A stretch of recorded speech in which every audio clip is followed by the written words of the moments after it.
Hello friends, नमस्कार। स्वागत है आपका अपने चैनल नवी क्लासेस में। और इस वीडियो में हम डिस्कस करेंगे BSHF 101 की यूनिट 22 जो कि है ललित कला यानी कि फाइन आर्ट्स। तो फ्रेंड्स, अगर आपको ये डाउट है कि पता नहीं सिलेबस कंप्लीट हो पाएगा या नहीं एग्ज़ाम से पहले, तो आप इस चीज़ से बिल्कुल निश्चिंत रहें, क्योंकि सिलेबस जो है वो जल्दी ही कंप्लीट हो जाएगा। क्योंकि मैं एक दिन में कई यूनिट्स में अभी आपके लिए अपलोड करूँगी, तो आप नोटिफिकेशंस ऑन रखिए ताकि आपको पता चलता रहे कि नेक्स्ट यूनिट कब आ रही है। और भी सब्जेक्ट्स के अगर आपको इम्पोर्टेंट क्वेश्चन या नोट्स जो भी चाहिए होते हैं, मैं बार बार पोस्ट डालती रहती हूँ कम्युनिटी सेक्शन के अंडर। आप उनको भी देखते रहें कि आप मुझे बताते रहें कि आपको किस सब्जेक्ट की किन किन सब्जेक्ट्स की रिक्वायरमेंट है। तो मैं कोशिश करूँगी अगर टाइम मिला तो मैं उन सब्जेक्ट्स पर भी वीडियो या पॉसिबल हुआ तो नोट्स प्रोवाइड करवाऊँ।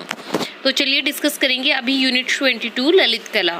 पहला प्रश्न है, पेंटिंग की एक ऐसी प्रक्रिया जिसमें वर्णक को आकार के सीन अंडे के साथ मिलाया जाता है, विशेष रूप से अंडे की जर्दी को सुस्त परिष्करण देने के लिए प्रयोग किया जाता है। आपको बताना है उस पेंटिंग को क्या कहते हैं।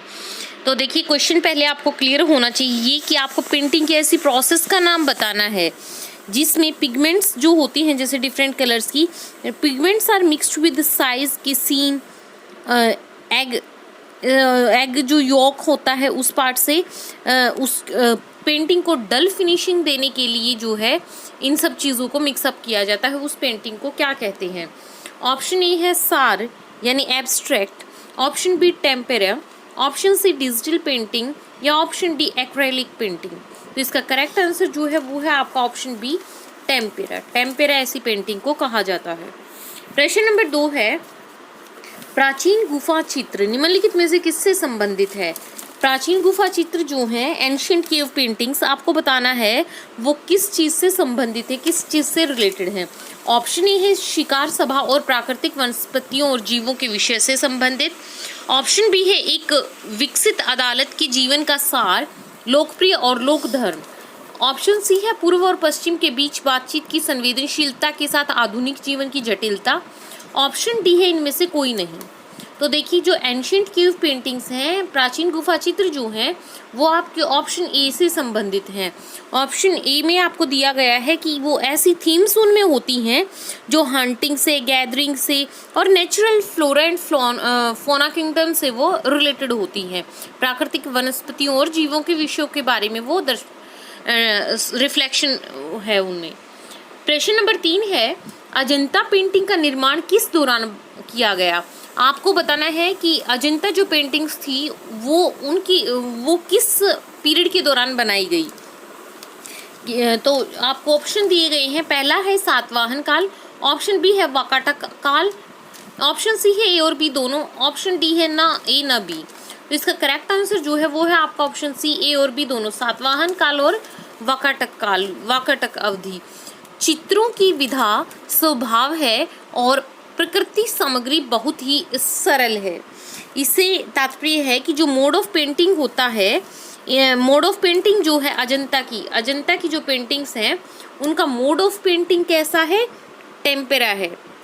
टेम्पेरा हमने फर्स्ट क्वेश्चन में भी डिस्कस किया था, टेम्पेरा क्या होता है। तो टेम्पेरा है उनका मोड ऑफ पेंटिंग, और मटेरियल जो यूज़ होता है इनके लिए वो बहुत सिंपल है। देखिए, हर क्वेश्चन आपके लिए गोल्ड कॉइन है। आप उस हर क्वेश्चन को अच्छे से कवर करें, क्योंकि कहीं से भी जो है पेपर में क्वेश्चन आ सकता है।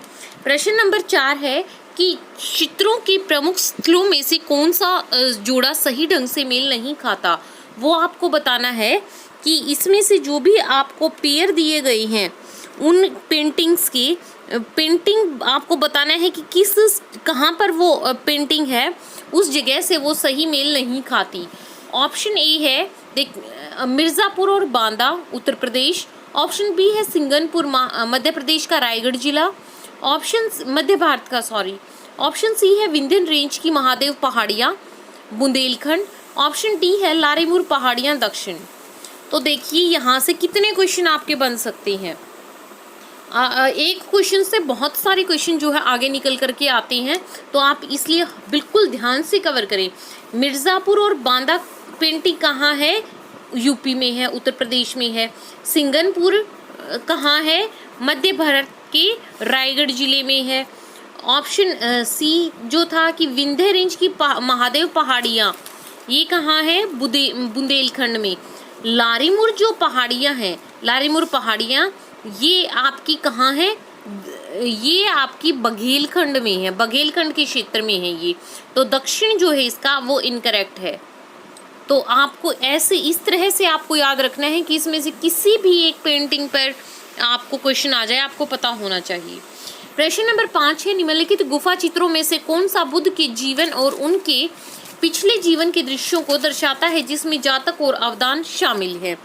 इसमें आपको बताना है कि जो भी आपको कि कौन सी केव पेंटिंग्स हैं बुद्धा की लाइफ से और उनकी जो प्रीवियस लाइफ थी उनसे, जिनमें जटाका और अवदान शामिल है। ऑप्शन ए है Ellora, option B Ajanta, option C Bagh या ऑप्शन डी उपरोक्त में से कोई नहीं। तो वो पेंटिंग्स कौन सी हैं आपकी? Option A Ajanta. अजंता की जो पेंटिंग्स हैं वो बुद्धा की लाइफ्स को दर्शाती हैं और उनमें जातक और अवदान, तो जातक और अवदान से क्वेश्चन आएगा आपका, मतलब इम्पॉर्टेंट क्वेश्चन ये बनता है। प्रश्न नंबर 6 है, भारत में लघु चित्र किस अवधि के दौरान पाए जाते हैं? प्रश्न 6 में आपको बताना है कि लघु चित्र, देखिए लघु चित्र आपको इंग्लिश में क्या शब्द इसकी जगह देखने को मिल सकता है? Miniature paintings. मिनिएचर पेंटिंग्स आपको बताना है कि किस अवधि के दौरान जो है वो पाए जाते हैं। ऑप्शन ए प्रारंभिक अवधि, ऑप्शन बी है मध्यकालीन अवधि, ऑप्शन सी आधुनिक काल या ऑप्शन डी इनमें से कोई नहीं। तो इसका करेक्ट आंसर जो है 6th का वो है आपका ऑप्शन बी, मध्यकाल अवधि। मेडिवल पीरियड के दौरान जो है वो मिनिएचर पेंटिंग्स आपको देखने को मिलेंगी। प्रश्न नंबर 7 की तरफ चलते हैं, निम्नलिखित में से कौन सी लघु चित्रों की एक विशेषता है? मिनिएचर पेंटिंग्स की आपको बताना है कि उनका क्या इनमें से कोई इंपॉर्टेंट फीचर आपको पिक आउट करके बताना है। ऑप्शन ए है उनके पास फारसी का स्वाद है, मतलब लेकिन भारतीय परंपरा का जन्मजात आकर्षण है, कि ऐसी पेंटिंग्स जिसमें आपको फ्लेवर तो पर्शियन मिलेगा लेकिन इनबोर्न चार्म जो है वो इंडियन ट्रेडिशन का मिलेगा। ऑप्शन बी है ये भारतीय शास्त्रीय संगीत की धुनों से जुड़े हैं। ऑप्शन सी है ये आकार में छोटे हैं और किताबों या एल्बमों के बहुत छोटे पैमाने पर निष्पादित किए जाते हैं। ऑप्शन डी है उपरोक्त सभी। तो देखिए ए बी सी जो है वो बिल्कुल सही है, उपरोक्त सभी, क्योंकि जो है इसकी सारी मिनिएचर पेंटिंग्स की जो है सारी की सारी आपकी विशेषताएं हैं। उनमें पर्शियन का फ्लेवर होता है, इनबोर्न चार्म जो है वो इंडियन ट्रेडिशन का है, इंडियन क्लासिकल म्यूज़िक की धुन उनमें आपको देखने को मिलेगी, उनका साइज़ बहुत ही स्मॉल होता है, उनको एग्जीक्यूट जो है वो किसी स्मॉल बुक के ऊपर या एल्बम के ऊपर किया जाता है। ये सारी मिनिएचर पेंटिंग्स की विशेषताएँ हैं। प्रश्न नंबर 8 है कि तंजावुर में बृहदेश्वर मंदिर के प्रसिद्ध चित्र किसे अंकित करते हैं? प्रश्न नंबर 8 में आपको बताना है कि जो भी बृहदेश्वर टेम्पल के अंदर जो भी फेमस पेंटिंग्स हैं वो किसको एस्क्राइब्ड हैं। ऑप्शन ए है Rashtrakuta, option B Chola, option C Gupta या ऑप्शन डी पल्लव। तो किस किंगडम को वो जो है डिस्क्राइब करती हैं, किससे वो रिलेटेड हैं? तो इसका करेक्ट आंसर जो है वो है आपका ऑप्शन बी चोल, चोल साम्राज्य से। तंजावुर के बृहदेश्वर मंदिर का निर्माण जो है वो, ये भी आपका इम्पोर्टेंट क्वेश्चन है वैसे, चोल राजा ने इसका निर्माण करवाया था। राजाराज प्रथम थे जो कि चोल साम्राज्य से बिलोंग करते थे, उनके शासनकाल में इस मंदिर का निर्माण हुआ। यह यूनेस्को की जो भी हमारी वर्ल्ड हेरिटेज साइट्स हैं, विश्व धरोहर स्थल है, उनका एक हिस्सा है। प्रश्न नंबर 9 है कि बृहदेश्वर मंदिर किसे समर्पित है? ये भी इम्पोर्टेंट क्वेश्चन है। भगवान शिव को, कृष्ण को, बुद्ध को या देवी लक्ष्मी को? तो इसका करेक्ट आंसर जो है वो है आपका ऑप्शन ए, बृहदेश्वर मंदिर किसको समर्पित है? भगवान शिव को। बृहदेश्वर मंदिर को राजा राजेश्वर मंदिर या पेरुवुदाय मंदिर के रूप में भी जाना जाता है। तो देखिए एक बृहदेश्वर टेम्पल पर कितने सारे आपके इंपॉर्टेंट क्वेश्चन बनते हैं। पहली चीज़ ये कहाँ है, यहाँ पिछले क्वेश्चन में हमने कवर किया था, तंजावुर में है ये। इसका निर्माण किसने करवाया था? राजा राज प्रथम ने। वो किससे बिलोंग करते थे? वो चोल किंगडम से बिलोंग करते थे। ये यूनेस्को की वर्ल्ड हेरिटेज साइट्स के अंदर भी आता है। ये किसको समर्पित है? भगवान शिव को समर्पित है। और इस मंदिर को और क्या क्या बोला जाता है? तो इसको राजा राजेश्वरा मंदिर या पेरुवुदाय मंदिर भी कहा जाता है। प्रश्न नंबर 10 की तरफ चलते हैं, देखते हैं क्या प्रश्न नंबर 10 है। भारतीय आधुनिक कला के जनक के रूप में किससे जाना जाता है? कि father of Indian modern art. Indian modern art के फादर कौन है? Option A Raja Ravi Varma, option B Jamini Roy, option C है एम.एफ. हुसैन या ऑप्शन डी गुलाम शेख। तो इसका करेक्ट आंसर है वो है आपका ऑप्शन ए राजा रवि वर्मा। याद रखिएगा ये क्या है? Father of modern art, Indian modern art की इनको फादर कहा जाता है। इंडियन मॉडर्न आर्ट के फादर कौन है? राजा रवि वर्मा। क्वेश्चन नंबर 11 है, हम्पी की आपको राजधानी बतानी है, क्या है?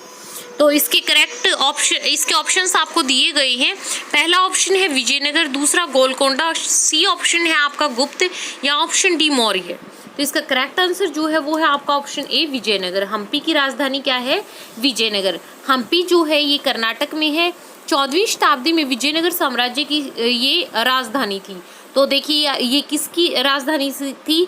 कौन से साम्राज्य की, कौन से किंगडम की और कौन सी शताब्दी में? ये भी इंपॉर्टेंट क्वेश्चन बनता है। 14वीं शताब्दी में विजयनगर साम्राज्य की ये राजधानी थी और यह हिंदू धर्म का एक तीर्थ स्थल है।